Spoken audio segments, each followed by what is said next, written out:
जय जोहार। छत्तीसगढ़ी प्रमुख प्रादेशिक समाचार के संग मैं संगीता यादव। ओडिशा के बालेश्वर जिला में कोरोमंडल एक्सप्रेस दुर्घटना में अब तक 288 लोगन के मौत होगी।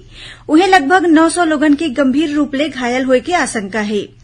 छत्तीसगढ़ के मुख्यमंत्री भूपेश बघेल आज बिहनिया ओडिशा के मुख्यमंत्री नवीन पटनायक ले दूरभाष में चर्चा करें और ट्रेन हादसा में दुख जतात मृत लोगन के परिजन के प्रति अपन संवेदना जताइन। उन्हें भाजपा के प्रदेश अध्यक्ष अरुण साव घलो ट्रेन हादसा में मृत लोगन के प्रति अपन संवेदना जताइन और कहिन कि भाजपा शोक में बुड़े परिवार के संग है। यही बीच प्रदेश भाजपा आज के अपन सबो कार्यक्रम ला रद्द कर दे है। रायगढ़ में आयोजित 3 दिवसीय राष्ट्रीय रामायण महोत्सव के आज समापन हुआ थे। मुख्यमंत्री भूपेश बघेल समापन कार्यक्रम महाआरती और दीपदान कार्यक्रम में शामिल हुआ थे। आज राष्ट्रीय साइकिल दिवस हराय।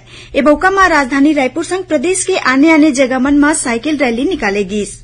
9वां अंतर्राष्ट्रीय योग दिवस के मौका में केंद्रीय रिजर्व पुलिस बल सीआरपीएफ डहार ले देश भर के अलग अलग जगह मन में योग शिविर आयोजित करे जात है। यही कड़ी में आज जगदलपुर स्थित दंतेश्वरी मंदिर परिसर ले साइकिल रैली निकालेगी।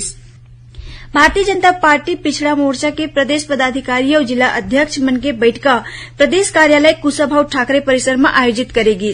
बैठका में पार्टी के प्रदेश अध्यक्ष अरुण साव कार्यकर्ता मन ले कहिन की अवैया विधानसभा चुनाव ला देखत एकजुट होके काम करे।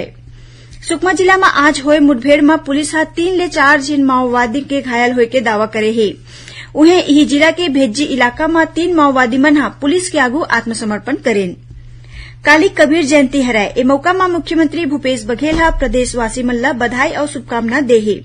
उन्हें राज्य शासन काली 4 जून के कबीर जयंती में शुष्क दिवस घोषित करे है और इंदिरा गांधी राष्ट्रीय मुक्त विश्वविद्यालय के रायपुर स्थित क्षेत्रीय केंद्र में अवैया शिक्षण सत्र में प्रवेश बर ऑनलाइन पंजीयन की प्रक्रिया शुरू हो गई है, जो 30 जून तक चलही। ये रही अब तक के प्रमुख प्रादेशिक समाचार। जय जोहार।